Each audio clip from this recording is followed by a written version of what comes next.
திருச்சிற்றம்பலம். அடியார் பெருமக்கள் ஒவ்வொருவரின் திருவடிகளையும் வணங்கி இறைவனையும் குருவையும் வணங்கி இன்றைக்கு நாயன்மார்களின் அருள் வரலாறு 51வது பகுதி. இன்றைக்கு நாம் பக்தி செய்து போற்ற இருக்கும் நாயன்மார் அப்பூதி அடிகளார். திங்களூர் என்னும் ஊரில் அவதாரம் செய்தவர், அந்தணர் குலத்தில் தோன்றியவர். அவர் அப்பர் சுவாமிகளை தன்னுடைய குருவாக எண்ணி போற்றி அதன் வாயிலாக சிவப்பணி செய்து சிவகதி பெற்றவர் நம்முடைய அப்பூதி அடிகளார். திருச்சிற்றம்பலம். உருவாய் அருவாய் உளதாய் இலதாய் மறுவாய் மலராய் மணியாய் ஒளியாய் கருவாய் உயிராய் கதியாய் விதியாய் குருவாய் வருவாய் அருள்வாய் குகனே குருவாய் வருவாய் அருள்வாய் குகனே என் தாயும் எனக்கருள் தந்தையும் நீ சிந்தா குலமானவை தீர்த்தியனையாள் கந்தா கதிர் வேலவனே உமையாள் மைந்தா குமரா மறைநாயகனே மைந்தா குமரா மறைநாயகனே. திருச்சிற்றம்பலம். இன்றைக்கு சோழவள நாட்டில் திங்களூர் என்னும் ஊரில் தோன்றிய அப்பூதி அடிகளார். இந்த திங்களூர் தலமானது திருவையாற்றிலிருந்து 4 மைல் தூரத்தில் அமைய பெற்றிருக்கிறது. நம்முடைய அப்பூதி அடிகளாருடைய வரலாற்றினை சேக்கிழார் பெரிய புராணத்தில் அவர் முதல் பாடலில் வெகு அழகாக அவருடைய சிறந்த நற்குணங்கள், அவர் இறைவன் மீது வைத்திருக்கும் அந்த அன்பு, நாவுக்கரசு பெருமான் மீது அவர் கொண்ட குருபக்தி, அவற்றையெல்லாம் இந்த பாடலில் நமக்கு விளக்குகின்றார். அந்த பாடலாவது: தாண்டவம் புரிய வல்ல தம்பிரானாறு கண்பர் ஈண்டிய புகழின் பாலார் எல்லையில் தவத்தின் மிக்கார் ஆண்ட சீரரசின் பாதம் அடைந்தவர் அறியா முன்னே காண்டகு காதல் கூற கலந்த அன்பினராய் உள்ளார் காண்டகு காதல் கூற கலந்த அன்பினராய் உள்ளார் கலந்த அன்பினராய் உள்ளார். காண்டகு காதல் கூற கலந்த அன்பினராய் உள்ளாராம். தன்னுடைய கண்களினால் கண்டு அறியாததற்கு முன்னமே நாவுக்கரசர், அதுதான் இந்த பாடலில் ஆண்ட சீர் அரசின் பாதம், நாவுக்கரசரை அரசு என்று சொல்லுவார்கள் பாடல்களில். அந்த அரசருடைய பாதத்தை அடைந்தவர் யார்? அவரை பற்றி அவருடைய கண்களால் அவரை காண்பதற்கு முன்னரே அவருடைய பாதங்களில் தன்னுடைய சிந்தையை வைத்து சிவபக்தியில் திளைத்தவர் நம்முடைய அப்பூதி அடிகளார். அவர் சிவபெருமான் மீது எத்தகைய அன்பு கொண்டிருந்தார்? 5 தொழிலையும் ஏற்றுதற்குரிய திருக்கூத்தினை ஏற்றுதலில் வல்லவரான சிவபெருமானுக்கு அன்புடையவர். குருவினுடைய திருவடியை அதன் மேல் பக்தி பூண்டவர். குரு இருக்கும் இடத்தில் இறைவனும் இருப்பார், இறைவனும் குருவும் அடியார் இருக்கும் இடத்தில் இருப்பார்கள். அப்படிப்பட்ட ஒரு பந்தத்தினை, இந்த சம்பந்தத்தினை தான் அப்பூதி அடிகளாருடைய வரலாறு நமக்கு உணர்த்த இருக்கின்றது. அப்படிப்பட்ட நம்முடைய அப்பூதி அடிகளார், அவர் திங்களூரில் அந்தணர் குலத்தில் தோன்றியவர். அவர் எப்பேற்பட்ட நற்குணங்களுக்கு சொந்தக்காரர் என்றால், பொய், களவு, கோபம், காமம் முதலிய குற்றங்களை வெறுத்து ஒழித்தவராம். தமது வீட்டில் உள்ள அளவு கருவிகள், அதாவது நிலத்தை அளப்பது, உணவுப் பொருட்களை அளப்பது, நீரினை அளப்பது, இவற்றையெல்லாம் அளத்தல் கருவிகள் என்று சொல்லுகின்றார்கள். அப்படிப்பட்ட இந்த கருவிகளுக்கும் தன் வீட்டில் உள்ள மற்றைய பிராணிகள், ஆடு, மாடு போன்ற இந்த பிராணிகள், அதாவது உயிரில்லாத ஜடப்பொருட்கள், உயிருள்ள பொருட்கள், இவை எல்லாவற்றிற்கும் திருநாவுக்கரசு என்று பெயர் வைத்தாராம் அப்பூதி அடிகள். அவர் குருபக்தியில் திளைத்தவர் மட்டுமல்ல, நம் பஞ்சமா பாதகங்கள் என்று சொல்லுவோமே, அவற்றையெல்லாம் வெறுத்து ஒழித்தவர். அதே சமயத்தில் தன்னுடைய மனைவி மக்களோடு இல்லற நெறியில் அறநெறி பிறழாது வாழ்ந்த ஒரு உத்தமர் நம்முடைய அப்பூதி அடிகளார். அப்படி அவர் பல தர்மங்களை மேற்கொண்டு வந்தாராம், பல அறச்சாலைகளை நிறுவியிருந்தாராம். எத்தகைய அறச்சாலைகள்? அன்னசாலை நிறுவியிருந்தாராம், தண்ணீர் பந்தல் நிறுவியிருந்தாராம், பாடசாலை நிறுவியிருந்தாராம். இவற்றிற்கு எல்லாம் திருநாவுக்கரசு என்று பெயர் சூட்டியிருந்தார். இந்த ஒரு தருணத்தில் நாவுக்கரசு பெருமான் திருப்பழனத்து இறைவனை வணங்கிவிட்டு அந்த வழியே வரும் பொழுது அவர் ஒரு தண்ணீர் பந்தலை காண்கின்றாராம். இந்த தண்ணீர் பந்தல் அவரை ஈர்த்ததாம். நாவுக்கரசு பெருமானை எதனால் ஈர்த்ததாம்? மக்கள் அங்கே திரள் திரளாக செல்கின்றார்களாம். அது மட்டுமல்ல, இறைவனுடைய உள்ளம் எப்படி குளிர்ந்த தன்மையோடு இருக்கும். ஏனென்றால் அங்கே அன்பு மட்டுமே இருக்கும். அதே போல இறைவனுடைய பாதங்களும் குளிர்ச்சி பொருந்தியவை என்று சொல்லுவார்கள் நம்முடைய பாடல்கள். சீதளம் நிரம்பியது, செந்தாமரை போன்றது. அப்படி இந்த பந்தல், தண்ணீர் பந்தலும் குளிர்ச்சி பொருந்தியதாக இருந்ததாம். பொதுவாக நம்முடைய ஊர்களில் தண்ணீர் பந்தல் இருக்கும். ஆனால் அந்த தண்ணீர் அங்கே அது முடிந்தவுடன் அதை நிரப்புவதற்கு எந்த அளவுக்கு பிரயத்தனம் மேற்கொள்ளப்படுகின்றது என்பது தெரியாது. ஆனால் இந்த தண்ணீர் பந்தல் அப்படி அல்ல. இங்கே மக்கள் வந்து கொண்டே இருக்கின்றார்களாம். ஒரு தண்ணீர் தடாகம், அதாவது ஒரு குளமோ ஆற்றங்கரையோ அதற்கு அருகில் நாம் செல்லும் பொழுது அந்த கரையில் உள்ள மரங்கள், அந்த மரத்தின் உள்ள நிழல், அந்த தண்ணீர் தடாகம் நிரம்பி இருப்பதன் தடாகத்தில் தண்ணீர் நிரம்பி இருப்பதனால் அங்கே ஒரு குளிர்ச்சி பொருந்திய நிலை. நாம் அங்கே அருகே செல்லும் பொழுதே நமக்கு நல்ல ஒரு இளம் காற்று வீசுவது, குளிர்ந்த காற்று வீசுவதை நாம் உணர முடியும். அப்படி இந்த தண்ணீர் பந்தலுக்கு அருகில் செல்லும் பொழுது நாவுக்கரசருக்கு அத்தகைய தன்மையை அவர் உணர்ந்தாராம். அப்படி ஒரு நிழலும் குளிர்ச்சியும் நிரம்பி இருந்ததாம். ஏன்? அங்கே உண்மையான இறைபக்தியும் குரு பக்தியும் நிரம்பிய ஒரு நல்ல ஒரு உள்ளத்தோடு சுயநல பாங்கின்றி அவர் அத்தகைய அறச்சாலைகளை நிறுவி அதை நடத்தி வந்திருக்கிறார் அப்பூதியடிகள்.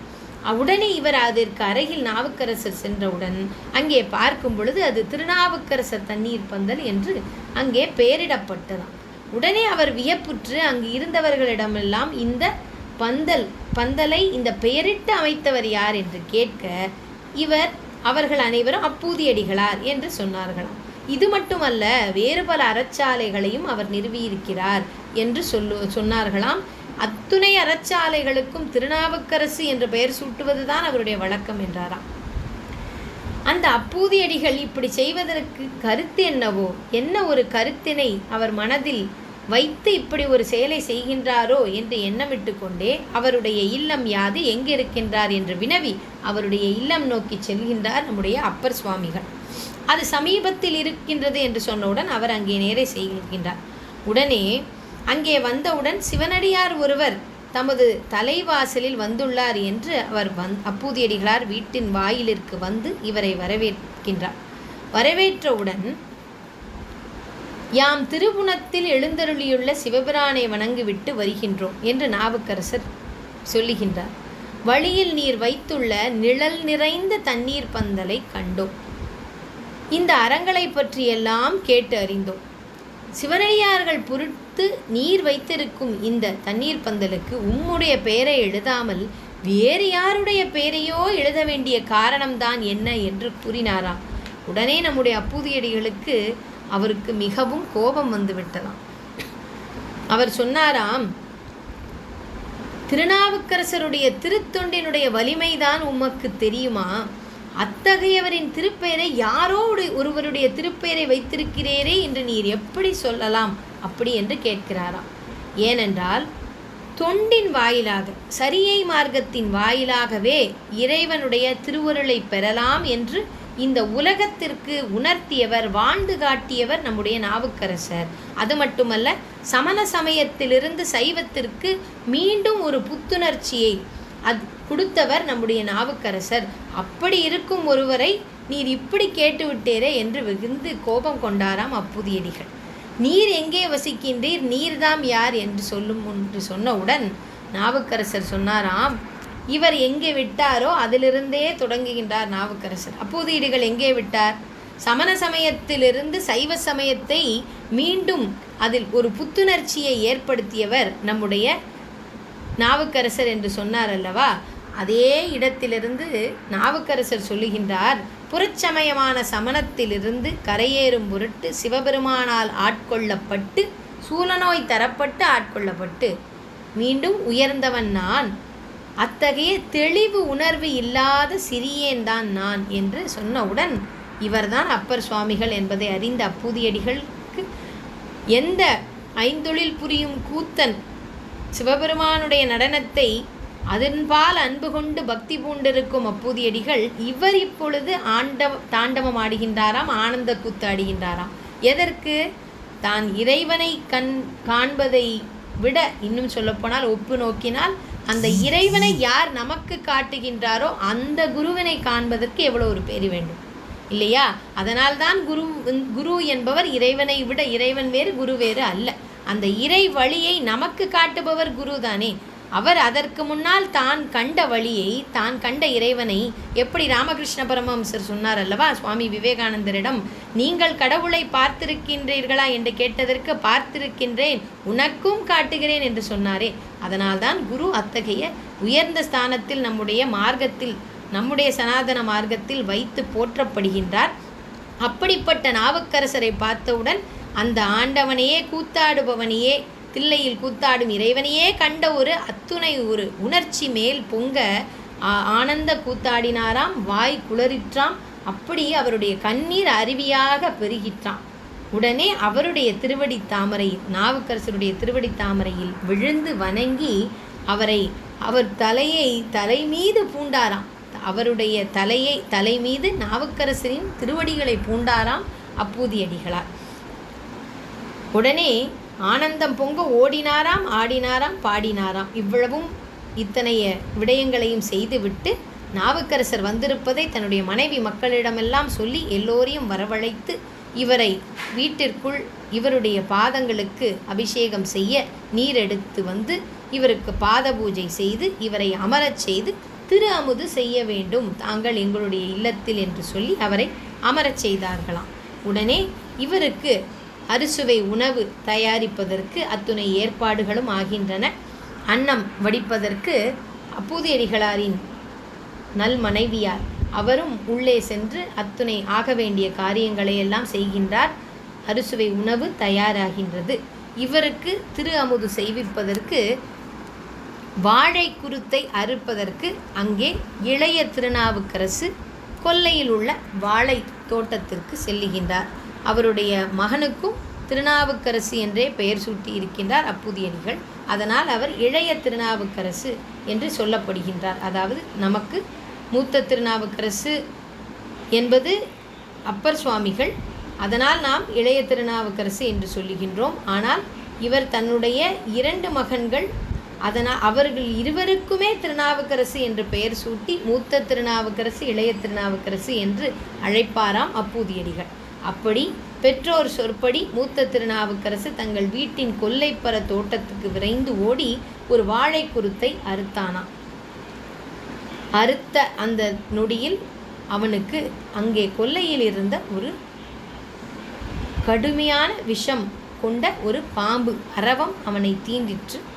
உடனே அந்த விஷமானது அவனுக்கு தலைக்கு ஏறியது. ஆனால் அந்த தருணத்திலும் பெரியவர் திரு அமுது செய்து அருளல் வேண்டுமே என்று சொல்லிவிட்டு அந்த பாம்பினை கீழே தட்டிவிட்டு உதறிவிட்டு உடனே வீட்டுக்குள் அவசரமாக ஓடி வந்து இப்படி அரவம் தன்னை தீண்டியமையை பெற்றோரிடம் சொல்லிவிட்டு வாழைக்குருத்தை அவர்களிடம் கொடுத்துவிட்டு மயக்கத்தோடு சாய்ந்தான் நம்முடைய திருநாவுக்கரசு.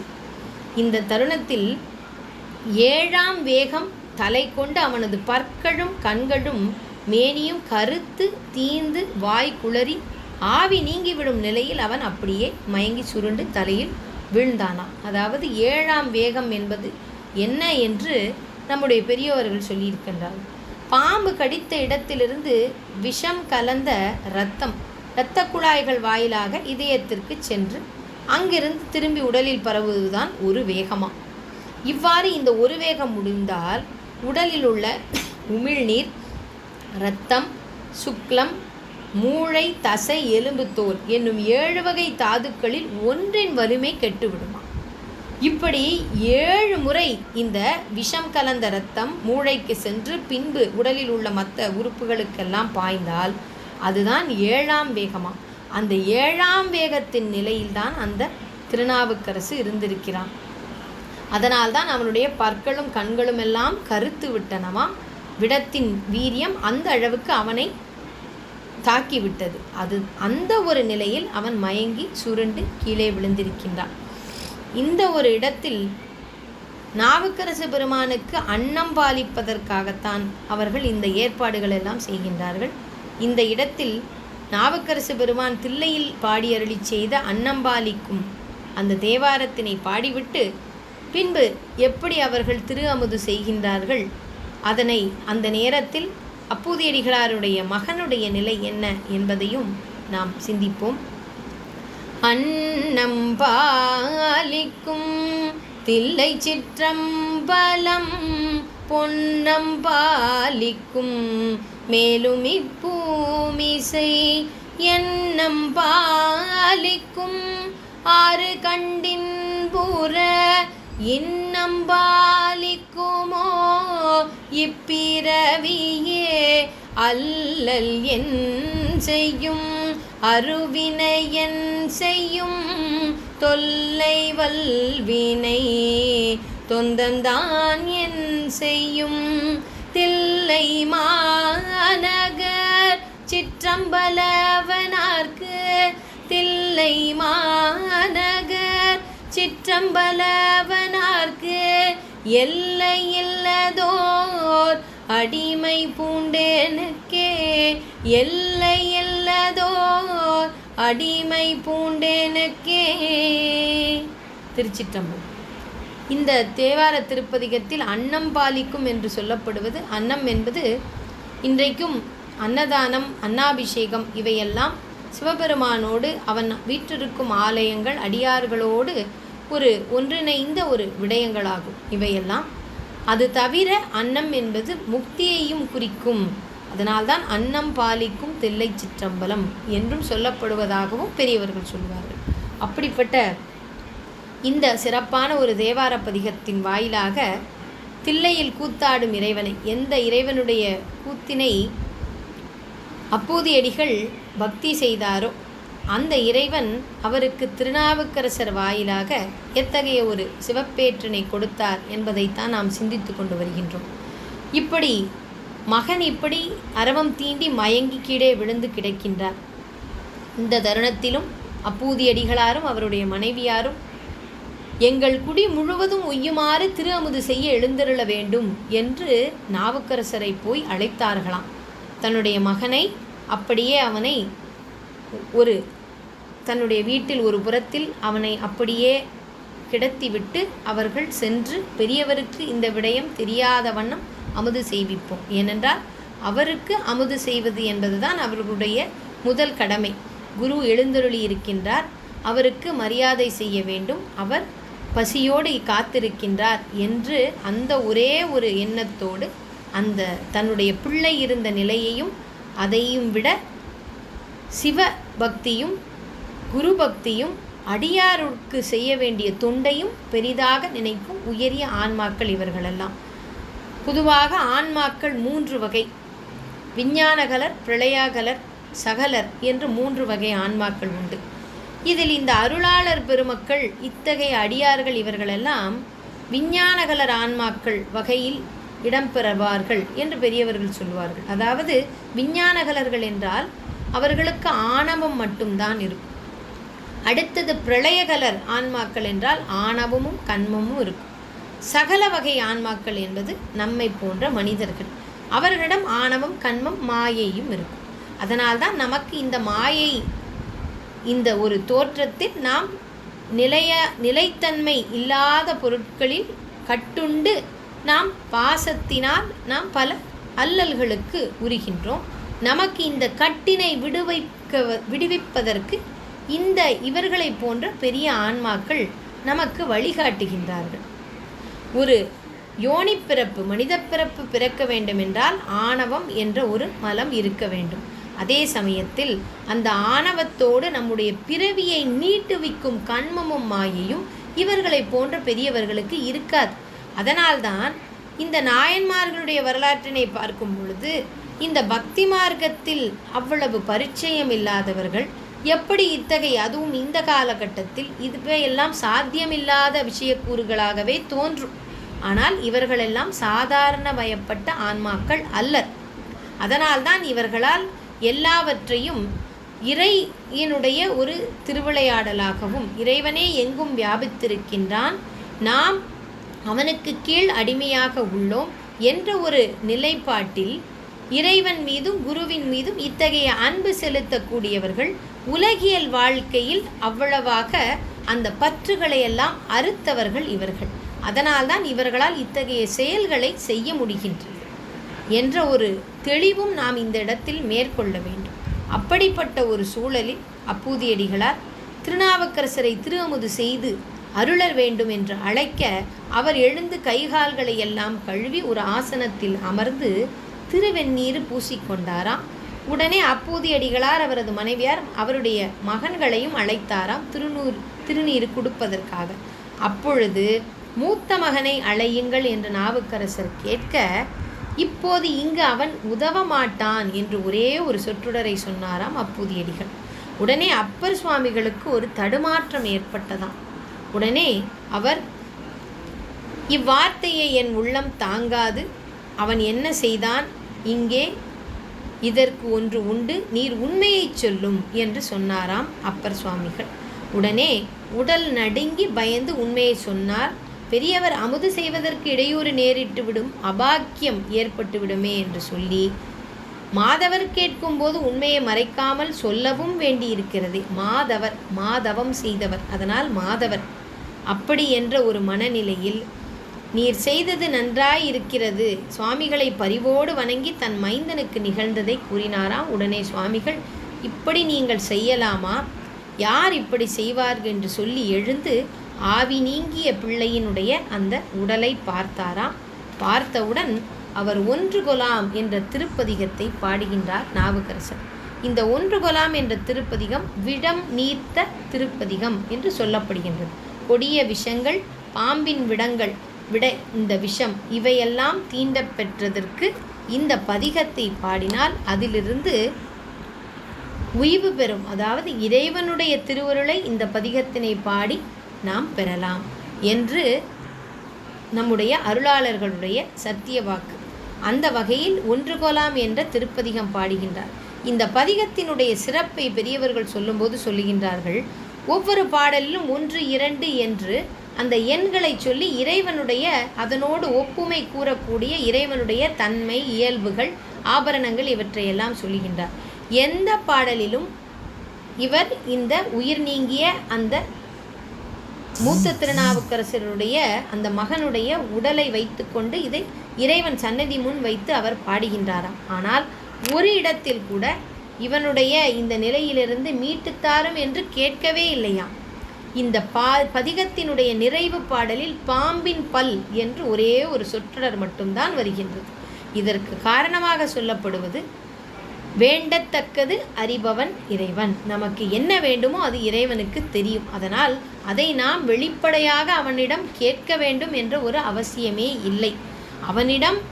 அவனுடைய கருணையை வேண்டி நாம் பாடினாலே, அவனுடைய புகழை நாம் ஓதினாலே அவன் நிச்சயம் நமக்காக அருள் புரிவான் என்று பெரியவர்கள் இந்த பதிகத்தினுடைய சிறப்பை சொல்லுகின்றார்கள். இந்த பதிகத்தில் உள்ள சிறப்பாடல்களை நாம் சிந்தித்துவிட்டு இந்த வரலாற்றினை நிறைவு செய்வோம். திருச்சிற்றம்பலம்.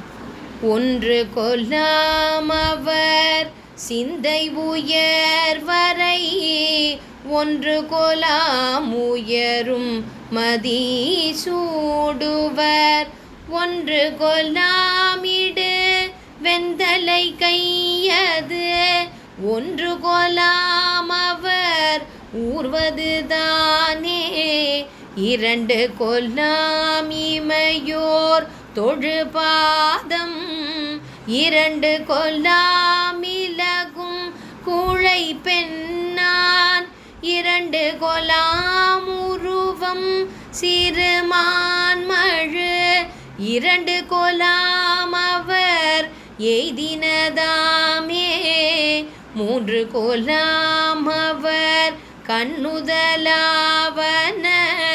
மூன்று கொலாம் அவர் சூலத்தின் மொயிலை, மூன்று கொலாம் கனை கையது வில்நார் 3 கோலாம்புறம் எய்தனதாமே 4 கோலாம் அவர் தம்முகமாவன 4 கோலாம் ஜனனம் முதல் தோற்றமும் 4 கோலாம் அவர் ஊதியின் பாதங்கள் 4 கோலாம் மறை பாடினதாமே 10 கொல்லாம் அவர் பாம்பின் கண் பாம்பின் பல் 10 கொல்லாம் ஏகிரும் நெறிந்துக்கன 10 கொலாம் அவர் காயப்பட்டான் தலை 10 கொல்லாம் அடியார்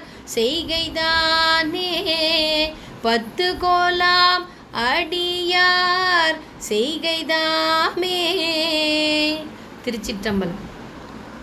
10 கொலாம் அவர் பாம்பின் கண் பாம்பின் பல் 10 கொலாம் எயிரும் எரிந்து உக்கன, அதாவது 10 தலை உடைய ராவணனுடைய அந்த கழுத்தினை நெரித்தவர். 10 கொலாம் அவர் காயப்பட்டான், அவன் அதனால் காயப்பட்டான். தலை 10 கொல்லாம் அடியார் செய்கை தானே.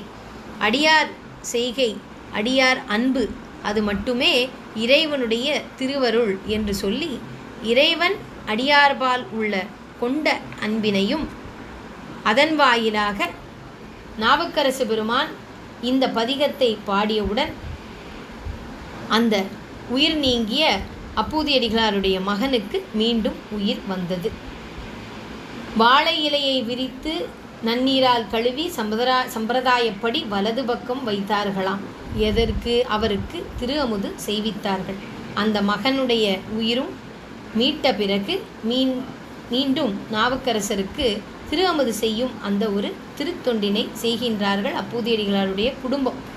புதல்வர்களோடு நீரும் என்னுடன் இருந்த அமுது உண்பீராக என்று சொன்னாராம் அப்பர் சுவாமிகள்.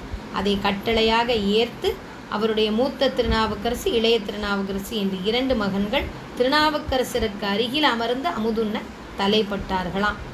மற்றவர்களுடன் திருவமுது செய்தருளினார். அதன் பிறகு அப்பூதியடிகளுடன் நட்பு பெருகியவராய் அங்கு பலகாலம் தங்கினார். அவருடன் சேர்ந்து அருகில் உள்ள ஆலயங்களுக்கும் சென்றார் நம்முடைய நாவுக்கரசு பெருமான். இத்தகைய பாக்கியத்தை பெற்ற நல்லவராகிய அப்பூதியடிகள் திருநாவுக்கரசரின் திருவடிகளையே உறுதிப்பாட்டுடன் கருதி கொண்டு எந்நாளும் அவரையே துதித்து அவரின் பெயராலேயே அறச்செயல்களையும் புரிந்து சில காலம் வாழ்ந்தார். பின்பு திண்லை அம்பலத்துள் வாழும் ஆடும் நடராஜ பெருமானின் திருவடி நிழலை அடைந்தார். அப்பூதியடிகளார் அந்தணர் குலத்தில் தோன்றியவர், நாவுக்கரசு பெருமான் குருக்கையர் குலத்தில் தோன்றியவர்.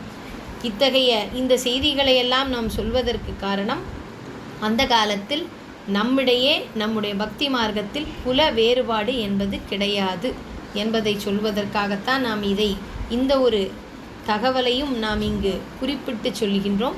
அத்தகைய பக்தி மார்க்கத்தில் திளைத்தவர்கள் நம்முடைய பெரியவர்கள். அவர்களில் ஒருவராக இருந்த நம்முடைய அப்பூதியடிகளாருடைய திருவடிகளை வணங்கி இன்றைய நாயன்மார்கள் அருள் வரலாற்றினை நிறைவு செய்கின்றோம். நன்றி, வணக்கம். திருச்சிற்றம்பலம்.